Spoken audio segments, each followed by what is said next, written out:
হ্যাঁ everyone, welcome back to my channel মেমাস Wonderland. আমি হচ্ছে মেমা। তো আজকে যেহেতু সানডে, আমি লেট করে ঘুম থেকে উঠেছি। তো ঘুম থেকে উঠে একটা হেলদি ব্রেকফাস্ট আমি করে নিলাম। তারপরে বাবাকে বলেছিলাম যে বাজার থেকে আমার জন্য একটা ছোট আয়না এনো, তো আয়না এনে দিল। কারণটা আমি তোমাদের পরে বলছি। তারপরে পাড়ায় বিক্রি করতে এসেছিলো পাঁপড়, তো মা একটা আমের পাঁপড় নিল, আর এটা হচ্ছে আলুর পাঁপড়। তো আম পাঁপড়টা খেলে টকটক লাগে, আর আলু পাঁপড়টা না সেরকম আমি আলাদা কোনো টেস্ট পাইনি, কিন্তু ভালো। তারপর সকালবেলা ব্রেকফাস্ট করলাম পরোটা, তরকারি, লাল শাক করলাম। তারপর চিকেন চাপ বানানোর জন্য আমি টক দই আর সাদা তেলে ম্যারিনেশন করে রাখলাম। আর যা যা লাগে কাঁচা লঙ্কা, চালমগজ, পোস্ত, আদা, রসুন, কাজু বাদাম, টমেটো, এগুলো আমি রাখলাম। রেখে তোমাদেরকে দেখালাম কী কী উপকরণ লাগে। তারপর যে পেস্টটা বানানো হয়েছিল সেই পেস্টটা আমি মাংসের ওপর দিয়ে দিলাম।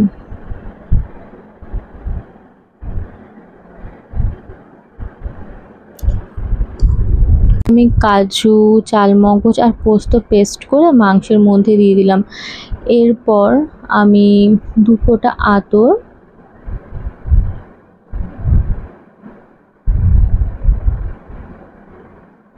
তারপর রোজ ওয়াটার আমি অ্যাড করে দিলাম সামান্য।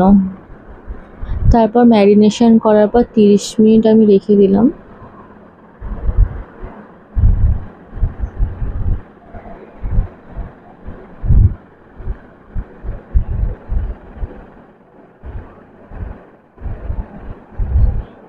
তারপর সামান্য গুঁড়ো দুধ অ্যাড করলাম। এরপর এর ফাঁকে আমি আলুগুলো ভেজে নিলাম এক এক করে।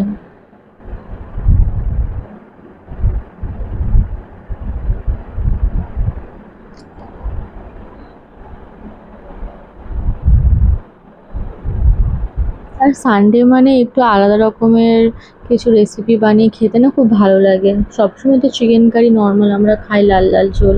তো ভাবলাম চিকেন চপ বানাই। তারপর 30 মিনিট হয়ে যাওয়ার পর মাংসটা আমি ভালো করে ভেজে নিলাম।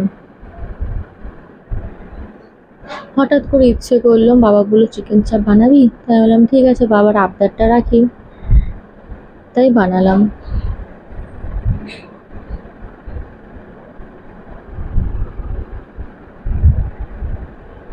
তো আমি এক এক করে মাংসগুলো দিয়ে দিলাম তেলের মধ্যে।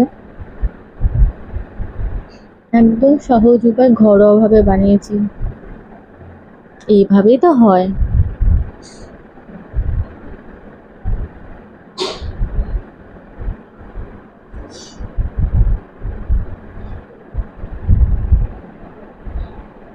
সবসময় একই রকমভাবে মাংস খেতে খেতে না একটু আলাদা রকম মাংস খেতেও ইচ্ছে করে, তাও আবার সানডেতে।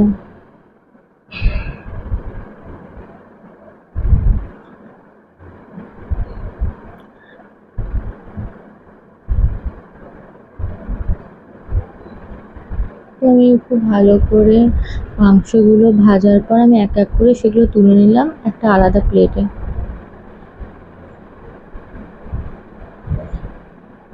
আরও মাংস ছিল, সেগুলো দেখালাম না ভাজাটা, কারণ ভিডিওটা অনেকটা লং হয়ে যাবে এই কারণে।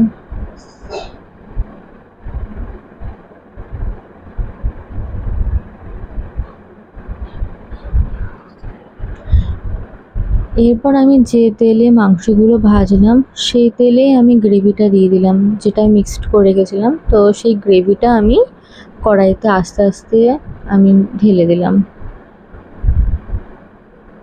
এরপর যে মাংসগুলো ভাজা হয়েছিল সেগুলোও আমি দিয়ে দিয়েছিলাম।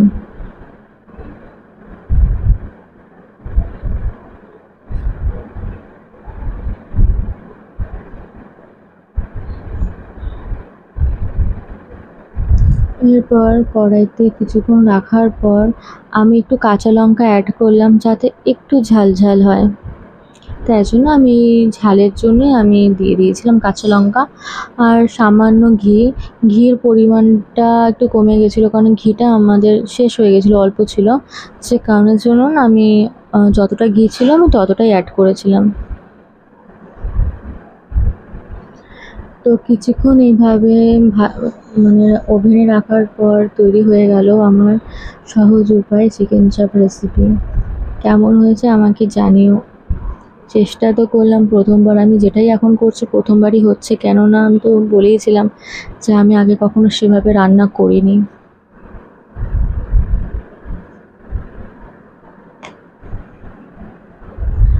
তো আজকে সানডের লাঞ্চে আমাদের ছিল লাল শাক, পেঁয়াজ, শসা, লেবু, টমেটো, কাঁচা লঙ্কা, সালাড। তারপর ছিল পাঁপড়, যে পাঁপড়টা আমাদের পাড়া থেকে আমার মা কিনলো, সেই পাঁপড়টা, আলুর পাঁপড়।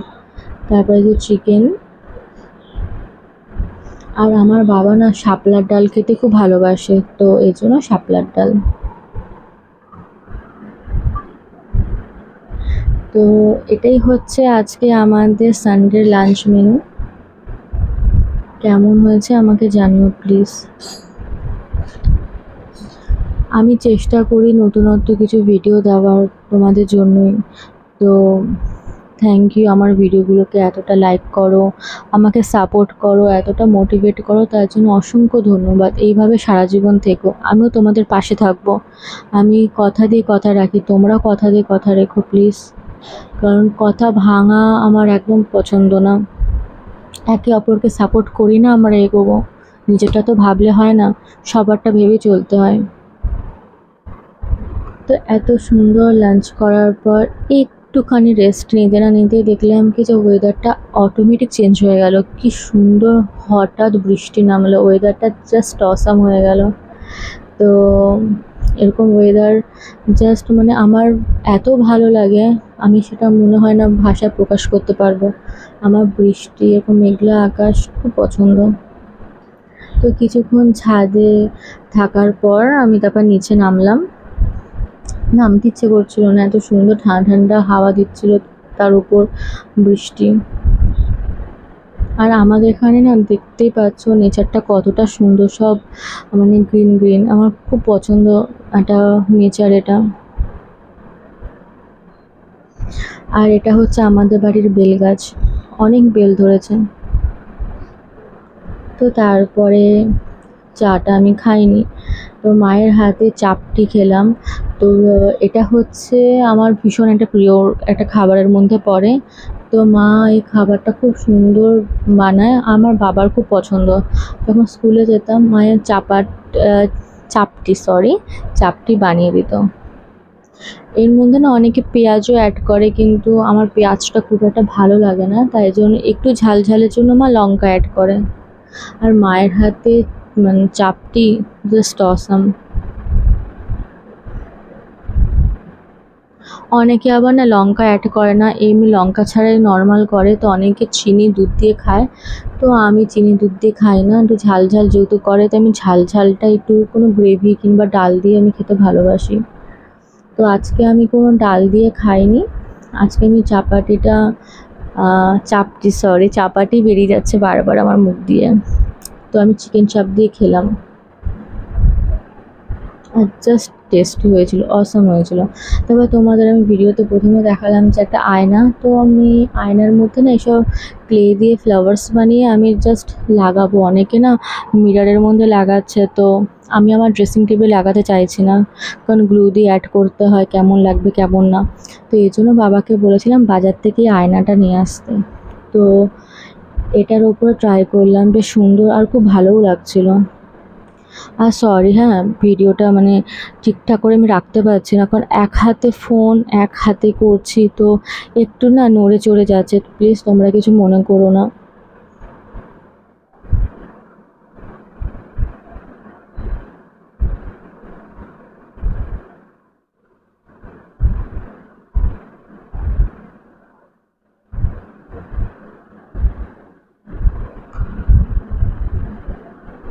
যেহেতু ছোটো আয়না, তো তাই জন্য ছোট্ট ছোট্ট ফুল করেছি। বড় আয়না হলে বড় বড় ফুল করতাম, তো ছোট মিডিয়াম বড় তিনটে মিক্সড করে আমি একটু সাজিয়েছি আয়নাটাকে। তো ডান, আমার কমপ্লিট আমার এই জিনিসটা ক্লে দিয়ে সাজানো, ফ্লাওয়ার্স বানিয়ে আয়না সাজানো। কেমন হয়েছে প্লিজ আমাকে জানিও। তারপর এটা তো চিপকাতে হবে, লাগাতে হবে, তাই জন্য ডাবল সাইডেড সেলোটেপ দিয়ে আমি ওয়ালে লাগাবো বলে আমি সেলোটেপটা লাগিয়ে নিচ্ছি। আর সত্যি দেখতে খুব অ্যাট্রাকটিভ লাগছিল, ভালো লাগছিল বেশ। এই যে তারপর আমি ওয়ালে চিপকে দিলাম, লাগিয়ে দিলাম। কেমন লাগছে, কেমন হয়েছে প্লিজ আমাকে কমেন্টের দ্বারা জানিও। এবার তোমাদের সবসময় বলি না, যেটা আমি লাঞ্চ করেছি সেটা আমি ডিনার করেছি, তো আমি ভাবলাম কি আজকের ডিনারটাও তোমাদের সাথে শেয়ার করি। তো ডিনারে আমার ওই চিকেন চাপ দিয়ে আমি খেয়েছি, বাকি আমি কোনো কিছুই নিইনি। তো থ্যাংক ইউ সো মাচ আমার ভিডিওটা দেখার জন্য। আমি এখানে আমার ভিডিওটা এন্ড করছি। তো আমার ভিডিওটা ভালো লাগলে like, comment, share and subscribe করে পাশে থেকো। দেখা হচ্ছে পরের ব্লগে। বাই।